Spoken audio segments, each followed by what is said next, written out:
नाज़रीन ख़बर ने अपडेट जे सिलसिले खे अॻिते वधाईंदे ख़बर शामिल कंदासीं। मोरो ख़बर शामिल कजरी मोरो सिंधमा जितां सिंधी अल्ताफ़ सुमरो जी रिपोर्ट मुताबिक़ मोरो लग दोदावा जे रहवासी गुलाम मोहम्मद भुट्टो एहतजाज कंदे ॿुधायो त मुंहिंजी गॾह जो नंढड़ो खोतो जेको ज़ालिम मज़हर सोलंकी सारियुनि जे भेल तां बेज़बान गॾह जे बच्चे के सिरूं पत्थर लठियूं हणी मारे छॾियो आहे। बेज़बान गॾह जे बच्चे सारियुनि जी कहिड़ी भेल कई हूंदी। गुलाम मोहम्मद भुट्टो SSP नौशरो फ़िरोज़ DSP मोरो SHO मोरो खां मुतालबो कंदे चयो आहे त मूं ग़रीब हारी ऐं मिसकिन जो ज़ालिम मज़हर सोलंकी बेज़बान खोतड़ो मारियो आहे। हिन ज़ालिम ख़िलाफ़ क़ानूनी कार्रवाई करे मूंसां इंसाफ़ कयो वञे। मसलो इहो आहे, मां भुट्टो आहियां गुलाम अहमद, मुंहिंजो साम्हूं घरु आहे। मज़हर सोलंकी ज़ालिम असांजो खोदड़ो नंढड़ो अॼु पियो आहे सारियुनि में, छोड़ाए जो हुनखे सिरूं हणी सिरोटा हणी मारे सारियुनि में लिकाए छॾियो अथसि। हाणे हिन मार पयसि, ख़ुदा खां पुछा कयोसि हिन खाधो छा हूंदो खोदड़े, मासूम चक हुयो हुंदे हिकिड़ो या ॿ, हिन वॾो ज़ुल्म करे सासीअ खे नंढड़े मासूम खे मारे छॾियो आहे। हिनजी माउ गॾु अहिड़ी आहे वीचारी हुते दाऊं पई थी करे,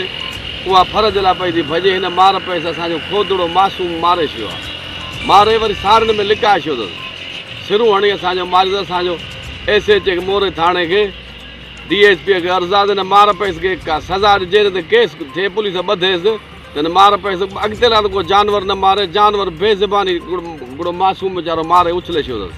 मां जो मोह पियो आहे वीचारो सासी ख़ुदा जो।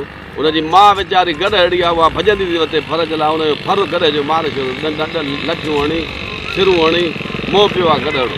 मज़हर सोलंकी ज़ालिम मारियो आहे, मां हिते इहा सारियूं सदने सारियुनि में जे पियो छोड़ाए को असांजो साम्हूं घरु आहे, हुनजो ई साम्हूं घरु आहे। गॾु वेठा आहियूं, रोड जे हिन पासे खोदड़ो नंढड़ो टपी आयो आहे, हुन सिरूं हणी खोदड़े खे मारियो आहे।